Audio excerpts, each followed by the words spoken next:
From Hollywood, it's the George Burns and Gracie Allen Show.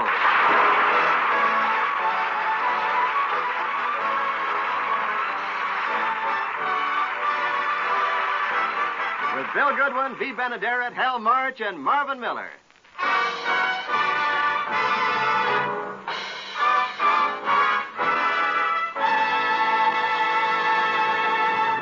As we look in at the Burns home today, we find George talking to Gracie. Sounds simple, doesn't it? We'll try it sometime. You look worried, Gracie. What's the trouble? I think too much, George. I'm afraid my brain will wear out. Really? What do you think about? Everything. Oh, I'm way ahead of other people. Look at that girl who married Cary Grant. Everybody says, what a smart girl. Well? I thought of marrying Cary Grant years ago. You're thinking every minute. I come from a family of thinkers. Big thinkers. The biggest.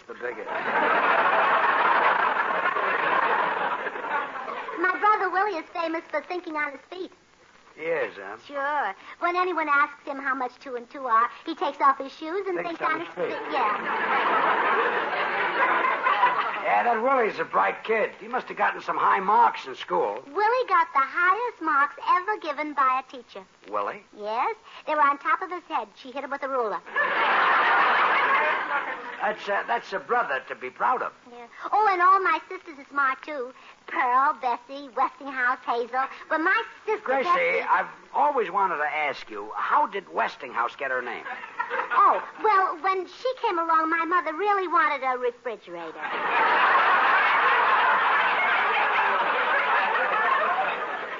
Westinghouse Allen. Nice name. Well, anyway, my sister Bessie... Gracie, aren't you getting kind of tired? No, I could talk for days about my family. That's what I'm afraid of, yes. You know, Gracie, I think you've got too much time on your hands. You ought to get out of the house for a while, go places and see things. You think so? Oh, sure. Los Angeles is full of stuff you've never seen. I've seen it. I've even breathed it. I didn't mean that. Besides, that's exaggerated. This is the land of sunshine. Everyone wears smoke glasses. Yeah, but they're not smoked when they put them on. Well, there are lots of indoor things to see, like the Los Angeles Museum. There's a wonderful place to spend the day. Do you really think it'll rest my brain to go there? Believe me, honey, the museum is just the place for your brain. Then I'll go. Goodbye, sweetheart. Goodbye, honey.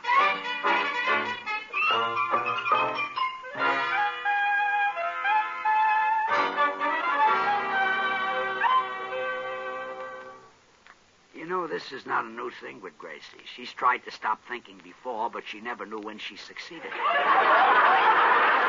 The last time she suffered a relapse and started thinking, I recommended the opera.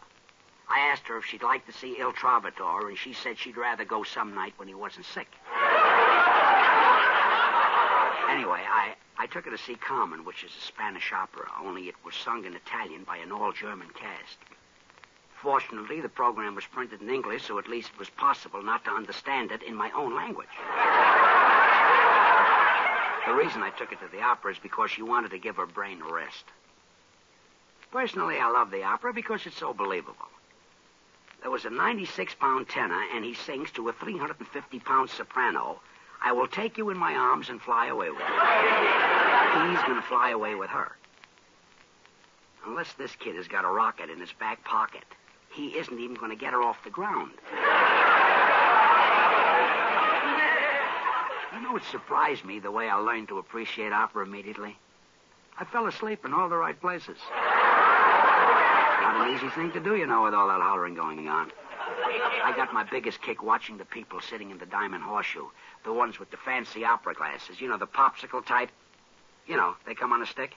I found out that they really don't look through those opera glasses. They just hold them so they can flash those big diamonds on their hands.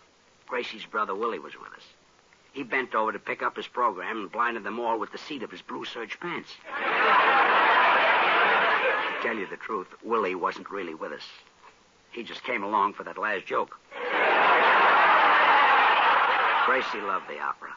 After the first aria, when everybody yelled bravo, she said, let's go back to meet him, and I said, later. Then they played the Toreador song. Gracie says, George, that's the same music they used to play when we were in vaudeville. She says, and look, there's Sam Spivak, the acrobat. I said, where? She says, that big fat fella in the tight little pants. I says, Gracie, that's Lauritz Melchior, and he's no acrobat. She says, how did he get in those pants?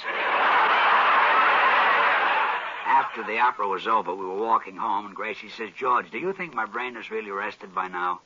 I said, I think so. She says, good.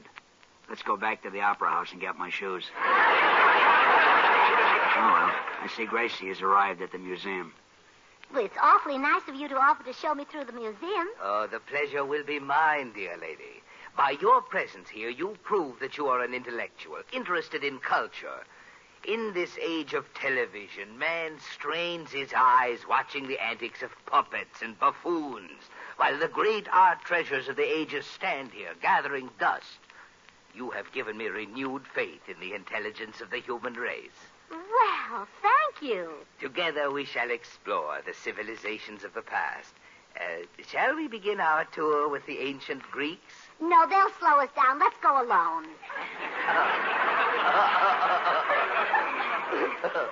Oh, delightful. You also have a sense of humor. Oh, this will indeed be a pleasure.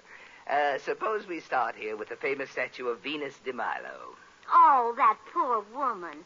Let's see what it says here on this pedestal. BC 470. Oh, that must be the license number of the car that hit her.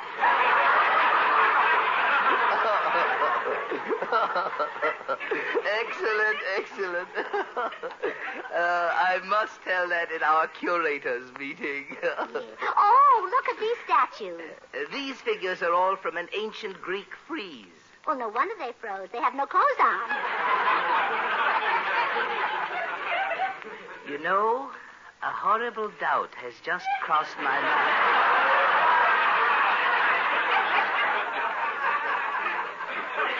I don't think you're kidding. Well,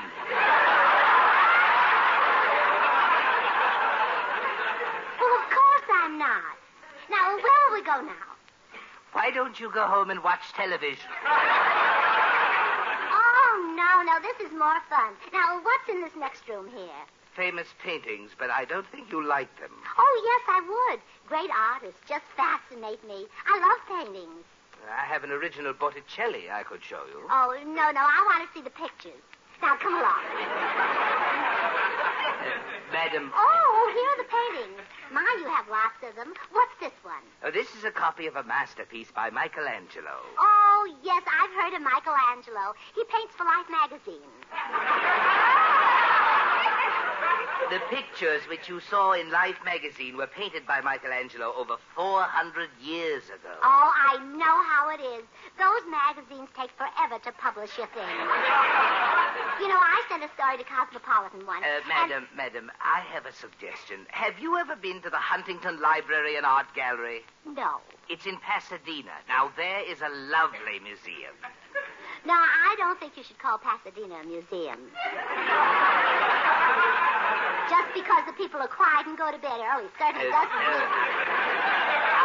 I was referring to the art gallery. Now, come on, show me a picture. This next one is by Titian. All of the paintings in this group go back to the Renaissance. Oh, they just loaned them to you, huh? The paintings are ours. The Renaissance is a period in history. For example, here is a magnificent Leonardo da Vinci, 1476. I'll take it.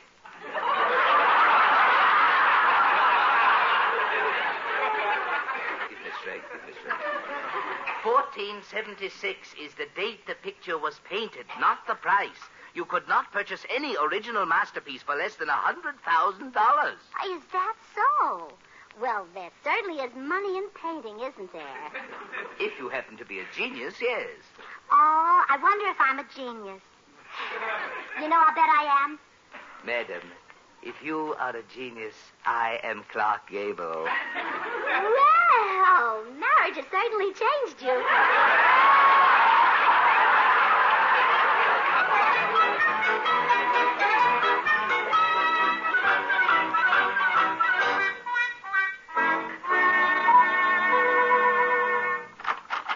Well, George, I'm back.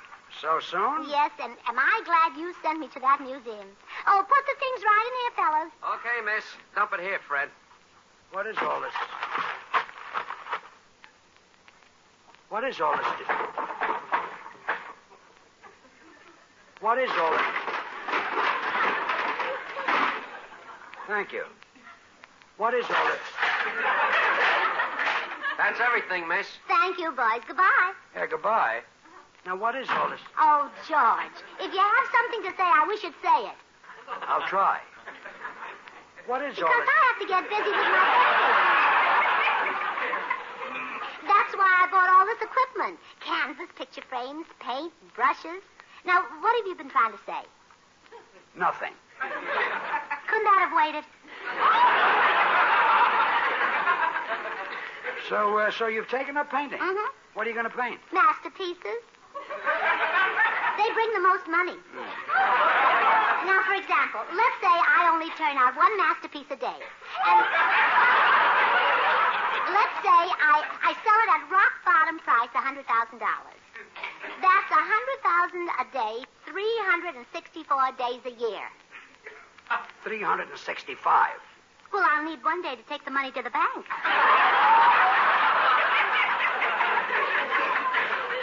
Gracie, before you can paint a masterpiece, you have to be a master, a genius.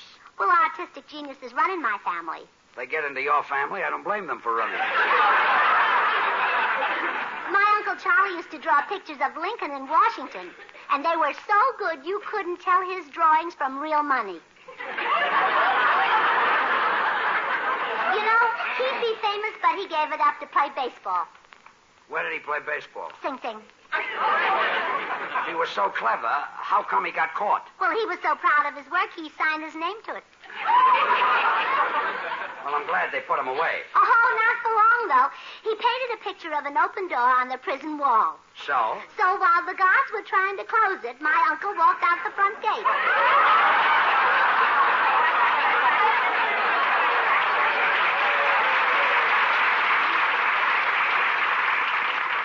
Well, if you want to take up painting as a hobby, it's okay by me.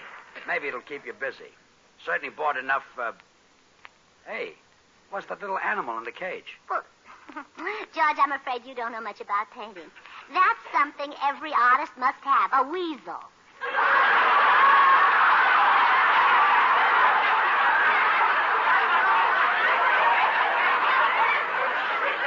A weasel? Oh, and did I have trouble finding one? No wonder great painters are scarce. There aren't enough weasels to go around. Honey, you misunderstood somebody. Painters don't use a weasel. They use an easel. Oh? A male weasel, huh? An easel holds the picture while you're painting it. Oh, what a clever little animal. Oh, but you could do it. You're as strong as a weasel. I'm stronger than a weasel, much stronger. Oh, sure.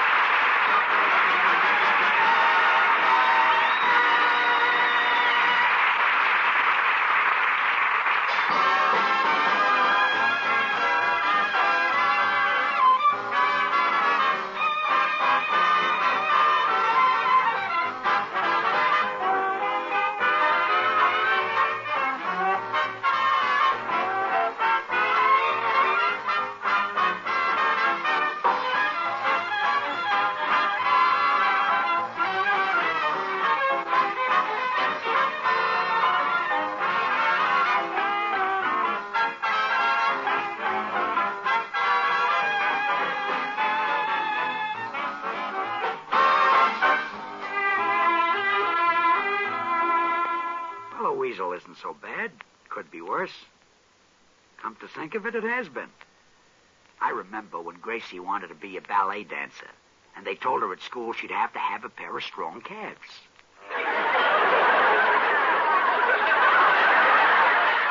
She had fresh milk for a week. Andy, but you know how you get too much of a good thing.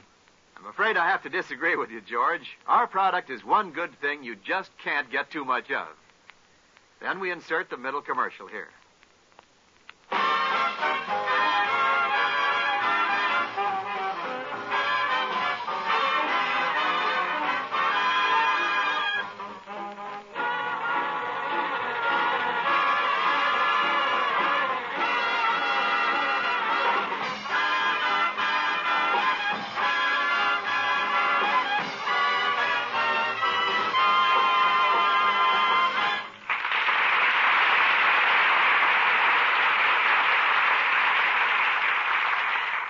Well, Gracie's now in the painting business. She came home with $200 worth of artist material and was painting everything in sight. Finally, I put my foot down. I got red toenails. You know, at one point I thought she was going to give up the whole thing. That was when she laid down her brush and said, George, I'm kind of discouraged. "What's the trouble, Gracie?" Well, I've been painting for 2 hours now, and I still haven't turned out a masterpiece. Well, you're just a slow starter, that's all. Of course, I've had some bad luck. First of all, I'm getting no cooperation whatever from that weasel. I forgot to take it back to the pet shop. Well, you said he'd hold the picture for me. But the minute I let him out of the cage, he ran under the house. I didn't say that. I crawled in after him, but I finally had to give it up. It's too dark to paint under there. That would even slow down Rembrandt. And I'm having trouble mixing the paint, too. I got a bucket and mixed all the colors together in it. What color did you get? Aluminum. That's the only color buckets they had. In the first place, Gracie, you're supposed to mix the paint on your palette. Oh, don't be silly. I'd swallow it. Serves me right. I shouldn't have asked that. Why don't you take up another hobby? No, George. We Irish aren't quitters. Look at that other great Irish painter, Michelangelo. Oh, Van Dyke was good, too. Was it? Oh, Van Dyke. Well, I'm going next door.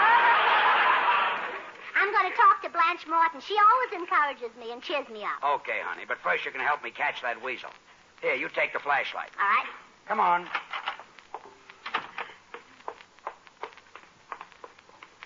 There we are. Now, you stow the light under the house while I crawl in. All right. Well, turn it on. Well, I can't. You told me to throw it under the house. Go see Blanche Morton.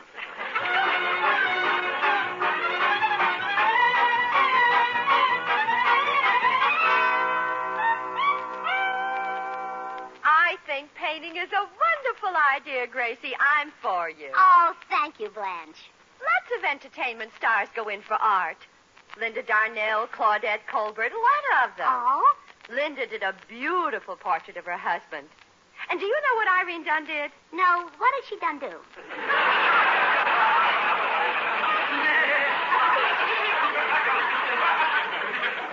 She done painted a picture. Oh, I wish I could. But I've had nothing but trouble. Oh, Gracie, you don't know what trouble is. Rembrandt lived in poverty and died in bankruptcy. He moved, huh? No, he starved. He suffered.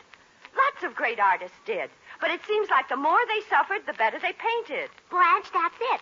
That's why I haven't been able to paint. I haven't suffered. You haven't suffered? Honey, you've been married to George Burns for 17 years. Living with George is wonderful. He's so... Oh, my goodness, here comes Harry home for dinner, and I haven't got it ready. That man can eat a horse. Really? Harry, you're home early. Yeah, I had to get away from that office. It was a madhouse, honey. Oh, hello, Gracie. Oh, please, Harry, don't be pleasant to me. I'm trying to suffer. Huh? I'm about to paint a masterpiece. You're going to paint a masterpiece? Where's George? He's under the house chasing a weasel. Blanche. Oh, now, don't bother, Blanche. She's cooking you a horse for dinner.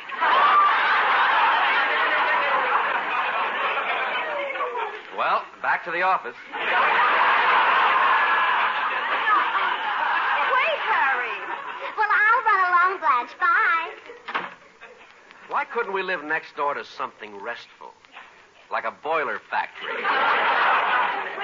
Don't get upset, dear. Gracie's taken up a new hobby, painting. And she thinks you have to suffer to be a painter. George is the one who should be a painter. You have no idea what he takes from Gracie. No, but it must be quite a tidy sum.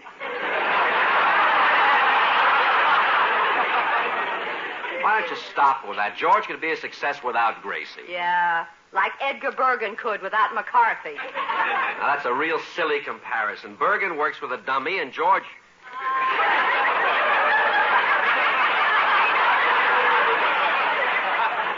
Okay, you win that point. Don't you go insinuating that Gracie's a dummy. She's perfectly normal. Normal, huh? Do you know what she did when her alarm clock broke? What? She telephoned Time Magazine and left a call for 7 o'clock.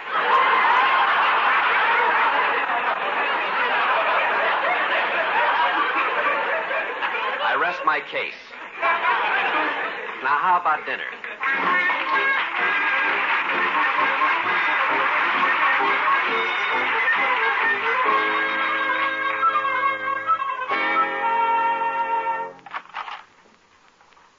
Back again, Rembrandt? Yes, George. I found out that you have to suffer before you can paint, so I'm going to suffer like mad. I see.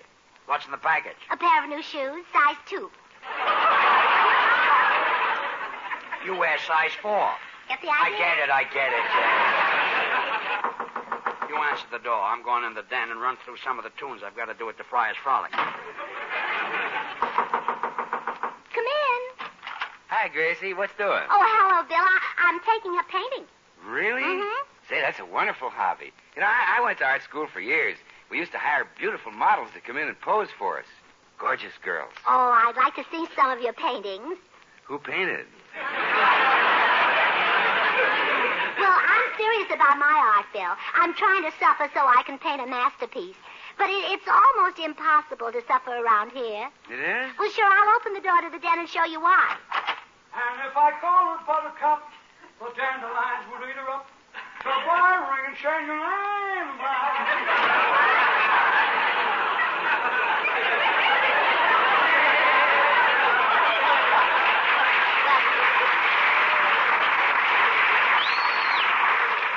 Did you hear that? Yeah. I don't know about you, but I'm ready to paint. Why, Bill. Gracie? Oh, hello, Oh, Bill. hi, George. Gracie tells me she's going to paint. Yeah, but she thinks she has to suffer first. Relax, honey. Believe me, it's possible to suffer without knocking yourself out. Look at me. He's right, Gracie. If you want to suffer, look at George. Pay no attention to him, honey. What are you going to paint? Why, you, of course. Me? Yeah, in some famous pose like September Morn. You're going to paint me nude? Oh, of course not. I'll wear a smock. Otherwise, I won't have a pocket for my brushes. Oh, yes. Paint me as I am, and let's get started.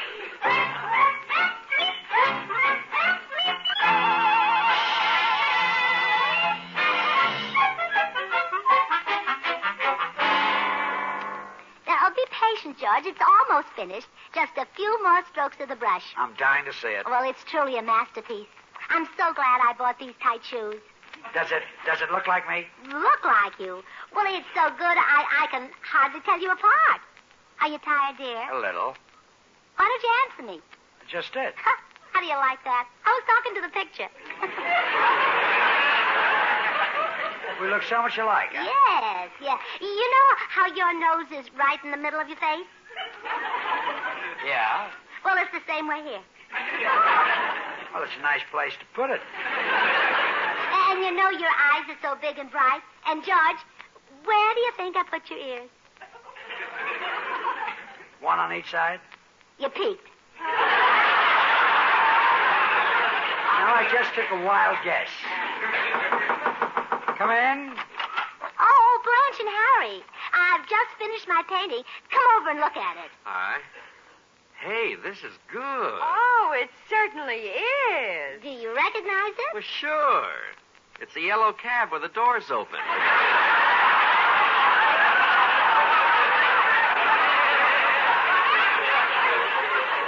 Harry, don't be ridiculous.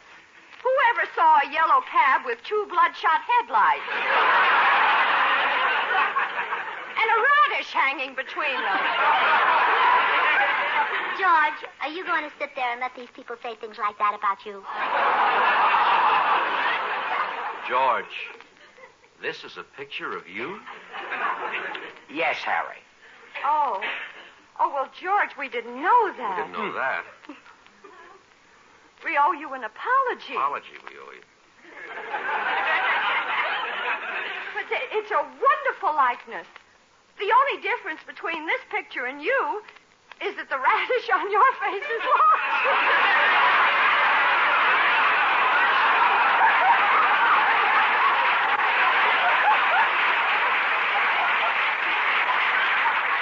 Goodbye, Harry. Come on, Blanche.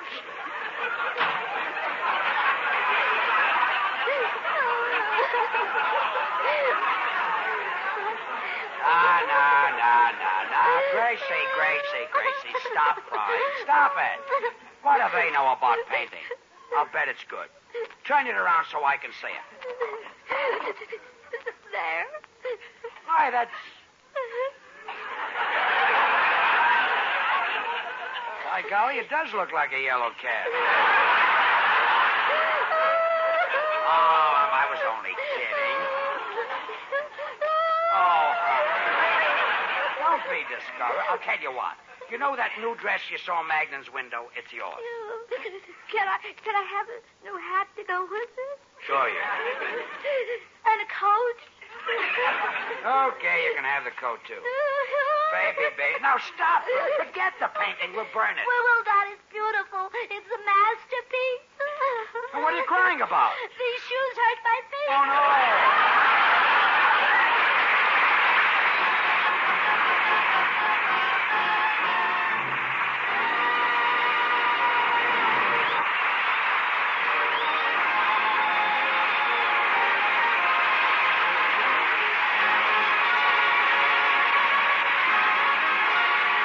George and Gracie will return in just a moment. But first, we insert the commercial. Now, here are our stars. Oh, now, darling, I know you've had a bad day, but I'll make it up to you. Put your head here right in my lap. That's it. Oh, you're so cute. Just love to run my fingers through your hair. Gracie, stop petting that weasel and come to bed. Good night, folks.